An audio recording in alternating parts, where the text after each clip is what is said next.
If you're feeling behind in life, or as though time is just slipping away from you, then know that it's not too late to get to where it is that you need to be going, and that you can transition into a path that you absolutely love.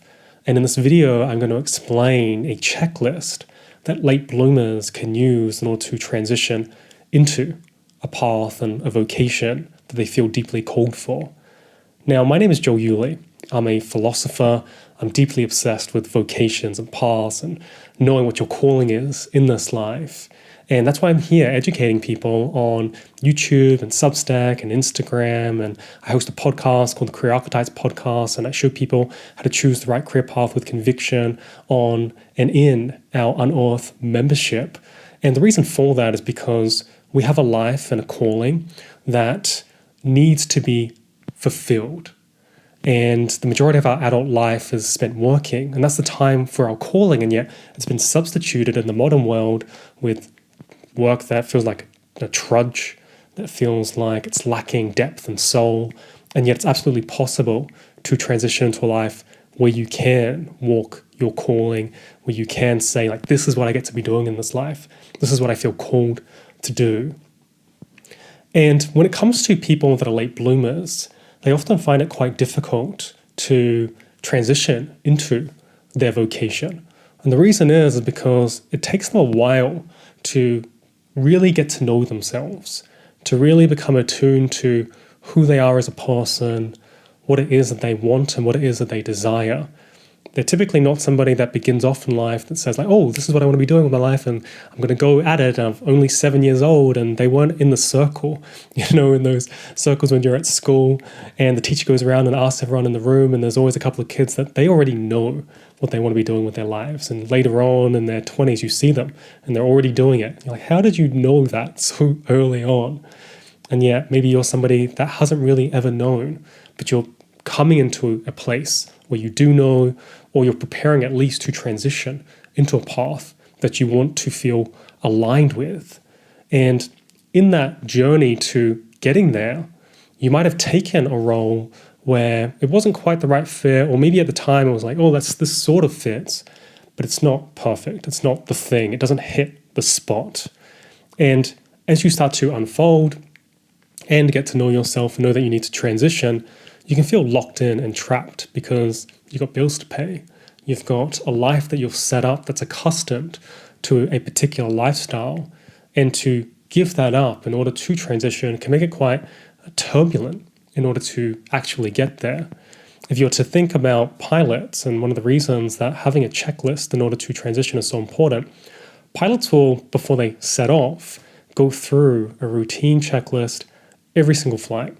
And every single flight, they'll go over these different things that they need to check in order for everything to be safe, in order for them to leave, and then in order for them to land at the destination that they were aiming for. And the same thing needs to happen when it comes to late bloomers. They need a particular type of checklist. They need to make sure everything is in order not to cause an absolute chaotic storm on their way out. And this is one of the reasons why a lot of people just don't even leave in the first place, because they don't know how to navigate this process. It feels as though they have to do something that a lot of people on social media might promote, which is just quit one day and off you go. And oftentimes that doesn't end very well. It can work for some people, don't get me wrong, it can definitely work for some people. However, what works more often is these transitions that are well thought out, that are well planned, that have gone over particular certain areas that I want to share with you. And so I've put together 5 different points that we're going to go through, and each one can act as a checklist in order for you to know what you need to have in place in order to transition if you're at the point in your life where you know, hey, I'm either about to go or I need to prepare to go. So the first thing on your checklist needs to be check for financial support. Now, this is one of the main reasons why people are unable to transition, or if they do quit, they end up falling back into a position that doesn't quite feel right, that isn't the actual thing. It's because they left, and as they left, they ended up finding out that they didn't quite have everything mapped out properly. It becomes a bit of a scramble. Their funds start running out, And then all of a sudden, hey, I better go get another job, and that job is just as bad as the job that they were trying to leave. And this is what I call the false exit, where people will jump out and they'll go, and then they didn't have everything mapped out properly, and they end up in some other position that is very much the same, and all they ended up doing was wasting time. So before you transition, you want to map out and get an understanding of the financial support that you can have during this process of transition. If you're someone that is by yourself, how many months do you have in reserve? And the kind of the rule of thumb that I often like to use is whatever number you come up with, times it by 3. You're typically going to need a lot more in order to transition, especially if you're somebody that's looking to start your own business, walk in the world in such a way where you're the boss and you're the leader, as opposed to transitioning into another organization. So that's a rule of thumb, times whatever your amount is that you have in your mind by 3, because it's going to take you a little bit longer than what you might project and what you might expect. They call it having an over-optimistic bias. Now, the other difference, if you're not alone and you have a partner, is to have that conversation with your partner and say, hey, do you mind supporting me as I go through this period of transition in my life? Now, most partners will, and they'll be very, very supportive, so long as you have, you're not stretched financially and the household isn't totally relying on your income. And that is one way that I've seen happen time and time again that can really, really work. You sit down, you have a conversation. If I start working for a while, how long can we survive?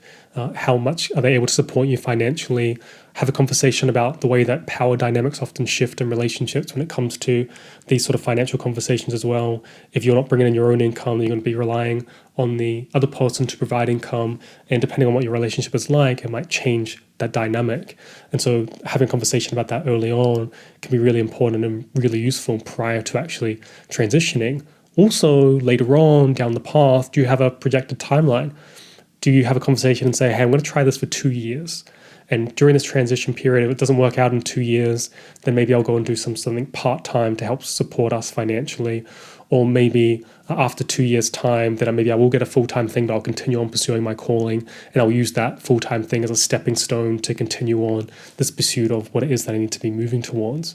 Having that conversation early on, honestly, saves you a lot of hardship and a lot of one person having one set of expectations, the other person having another set of expectations, and then later on there's friction and tension, and that's something that you really want to avoid as you're beginning to pursue and focus on your calling in this life. Now, the second thing to check is the emotional support. So going and transitioning into a path is going to be emotionally turbulent, especially in the beginning.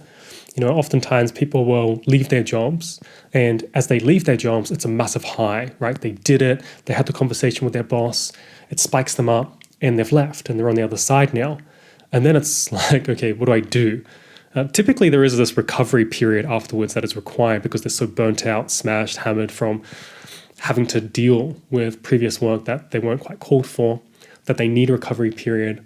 But then after that, okay, what is it that you're doing? How is it that you're going to get your work off the ground?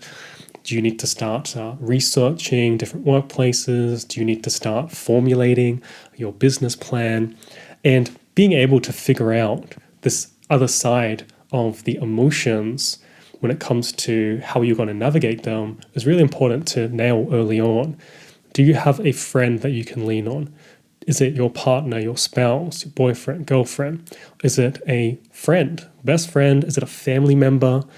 Who is someone that you can rely on the tough days where you can just reach out and say, hey, having one of those days, can I talk to you? Can I just riff? Can you just remind me why I'm doing this? Because sometimes we just need to be reminded why we decided to leave comfort and ease in the pursuit of adventure. The pursuit of what I would say is your exalted form, knowing that you can be supported in those tough times. And when they pop up, finding that person to be there is super useful and super helpful. You can even look at an online community. It's one of the reasons why I begun to guide people through this process of knowing your calling and transitioning it into it, was because I wanted other people to be supported by other people pursuing their calling, even if they didn't have someone specific in their life that they could rely on. They could come in and find other people that were pursuing their calling who would say like, yeah, this is real, this is possible, we're doing it, and you can too. And just having other people around you to remind you of that can be incredibly just like, like it is real. I can do this. Yes, I remember why I'm doing this. Okay, continue on, continue going forward. So you want to check the emotional support. Now, the third thing to check on your checklist is your expectations. Now, we all have an expectation of how things are going to go. I'm going to transition, I'm going to leave, and I'm going to start doing my thing. And here's what I expect. It might be in the form of a timeline. It might be in the form of what it is that you're offering the world and how that's going to connect with other people. It might be in the form of, hey, I'm going to do it on this social media platform. So for example, hey, I'm going to start marketing on Instagram and that's going to work, or that's where I want to play in. And so you have these expectations as how to things are going to go. And with those expectations comes a framing of your way in which you navigate reality. Now, one of the things that will often happen is that as you start to transition, things will change. What you thought should happen or what you thought was going to happen might not happen. It might change. You might have to adapt. You might need to make some moves on the run. And if you have a very set, heavy expectation of when it's meant to happen and why it's meant to happen in that way, then you might miss out on how it actually needs to happen.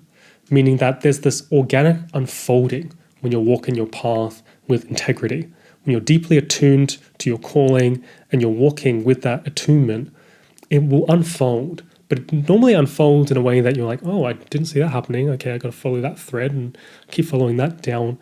And rather than it being this sort of linear process that's almost like robotic, and it might be very, very solidified in your mind, it's more like this running river, and you've got to follow that flow and follow the weaves and the turns as to how it goes. And if you're someone that's going and down this river and it's about to turn and you're like, no, I need to go straight, then suddenly you crash into the side. And knowing what your expectations are from the get-go and understanding what they are, you want to build in this element of adaptability, this element of, okay, this is sort of how I think it's going to go, and I need to be prepared to adapt. And really being clear on what your aim is eventually as well drastically helps. Knowing what it is that you want in its essence, not in its tangible reality, but in its essence. So it might be, hey, I want to be in a calling that I feel deeply fulfilled in the healing space. And if it was in the healing space and that's the essence of it, then you're following that as opposed to something more rigid. Now, the fourth thing on our checklist is to have a plan. Like any plan is better than no plan. You don't really want to quit on a whim one day. And even if you do, you want to then go ahead and create a plan afterwards. And that plan might include, hey, I'm going to go and talk to some people in this field that I'm interested in and just get a feel for what's required in order to actually pursue this path. It might look like, hey, I'm going to go ahead and do some posts on social media because I think that I can get traction for my business that I'm thinking about when it comes to designing these different cool little indie cups. And by creating these cups, I think that I can promote it properly on there and having a test run of that. It might look like, hey, I'm first going to go and talk to some friends that have successfully run their own personal business. And by having a conversation with them, I'll start to map out a little bit more about my plan. Right? So you're planning within your plan to go and meet some people to create a more refined plan. But to have no plan just leaves you in this place of total chaos. It can be incredibly overwhelming because you don't have something to go to and to look at as to how to move forward in this time of really a new form of being, because you're leaving an old way of being and you're moving into a new way of being. And that can be really stressful and full on. And the fifth item I would recommend on your checklist is to go ahead and write yourself a letter as to why you're going to transition in the first place. So like I mentioned, there are going to be hard times. You're going to leave, you're going to move into a new path in life, and it's going to come with its ups and downs. And there might be times where you're doubting, like, should I have even left this position? Should I have pursued this path? And if you write a letter to yourself, you can also just record yourself speaking as to why you're doing it. And you go back and you watch it, or you go back and you read it. and you see, oh, this is why I'm doing it. This is why I need to pursue my calling at this point in my life. Right? I've been doing things for such a long period of time that weren't feeling connected, that weren't feeling fulfilling. But now I'm going to take charge of my life, take control of it, and step forward and move in the world in a way that I feel deeply called to move in.